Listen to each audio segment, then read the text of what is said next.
In this video, I'm going to show you how you can take an MP3 and drag it into a GarageBand project in a way that lines up with the tempo, meter, and key of your project. Then you can create music and write it around the project.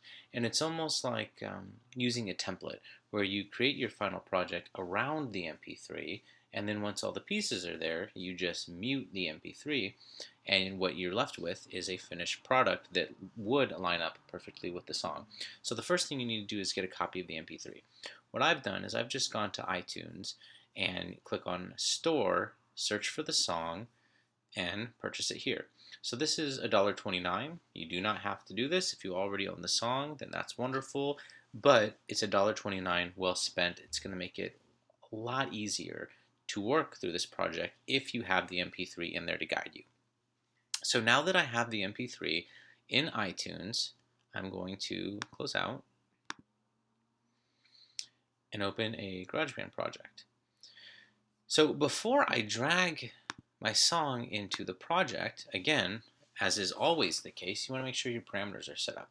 There's this really helpful website called tunebat.com, and it has all this information. Key, length, BPM, decibels, 53 danceability. I have no idea what that is. I have no idea what the rating system is, rather. But anyway, this is the critical information we need. The key of C, and then it's BPM 122. And then it's 4/4. This doesn't say 4/4. That's something you'll just have to listen to and figure out, but I'm sure you'll be fine to do that. So C, 122. Another way you could figure this out would be to go to a website from earlier in the semester, musictheory.net. If you go to musictheory.net, there's actually a tap metronome on there.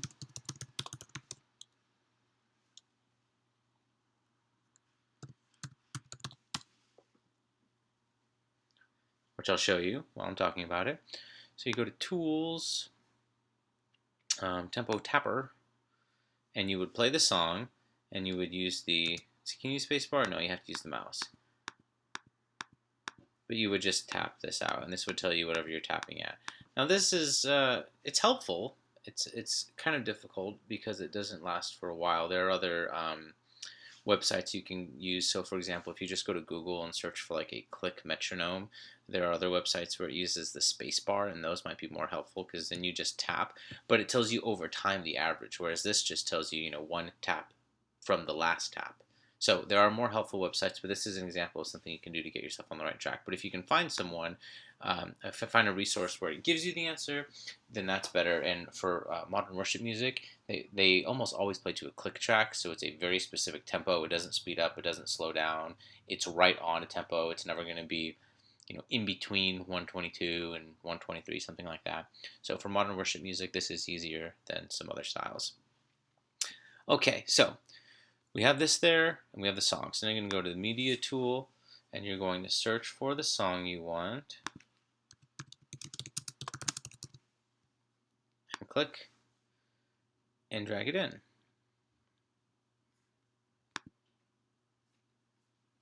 So now, we're not quite done yet. We need to make sure that this can line up with the song. Now coincidentally, it looks like it actually does line up with measure 2, but that's misleading, because if you listen to it,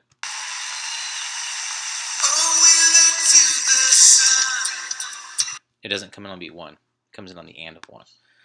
So you have to trim out this noise. So you're going to double click the wave region, use this tool to zoom in, and you're going to drop the playhead right here. So lining this part up is tricky, and you'll notice because it's going by notes, it's like a 128th note or something. It's not letting me get in that middle part. So in order to get in there, I'm going to come up here and change it to time. Now I can put it absolutely anywhere I want to. It's still kind of making it a little blocky. I can just zoom in further, get a little bit more control.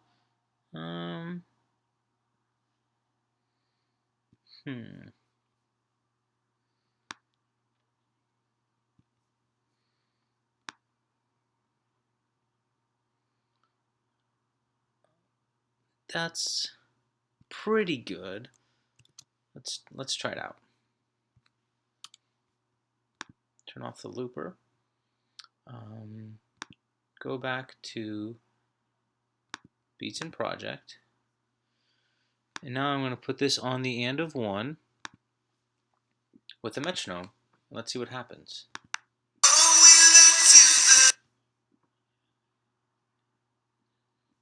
One more time.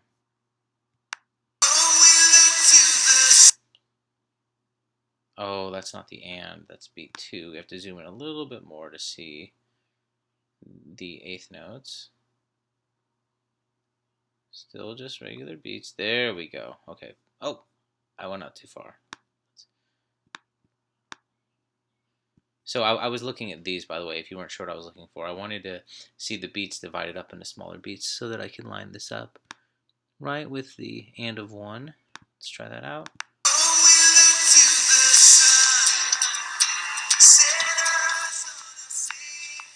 You can hear that with the click.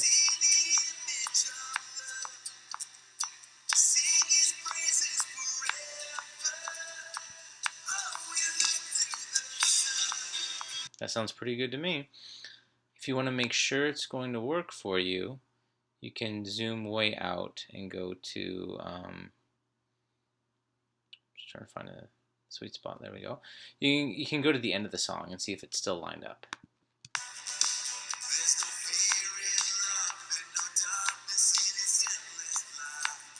It's pretty good. So that will work. So now what you could do is you could record all your music around this and then just mute it. Or as I did, you could adjust the volume so that you hear it a little bit. Because we lined up with the key in the project and everything, loops would work with this, virtual drummer would work with this, everything would be fine.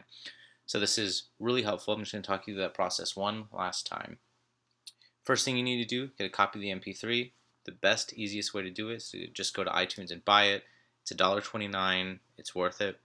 Then you can go to any website. I was using TuneBat and find out what the BPM is and the key. The key you can figure out with your ear. The meter is really easy to figure out with your ear, but the BPM can be tricky. So it's best to just go to a website and be sure that you have the right answer. Because, for example, had I used the click function on musictheory.net, I may have thought it was 120, and it would have probably sounded okay in the beginning. But once I got way down here, that would have caught up with me. So that's fine. Then you get in here, make sure those parameters are right, go to the media tool, click and drag it in. Most of your songs are going to start on beat 1, so you would just double click on the wave region, use this to zoom in. You're probably going to want to use this to change it to time so that you can drag the cursor wherever you want. Line it up right with the start of the wave, and if it's a song, like for example, if you look right here how the wave gets bigger, you want it right where my cursor's line is, right where it's the most distinct loud part of a beat coming in. So you would trim that, cut that off, and then if it starts on beat 1, just slide it over to beat 1. If it starts on the and of 1, as was the case in this one, or any other part of the beat, you just slide it up there, and that's all.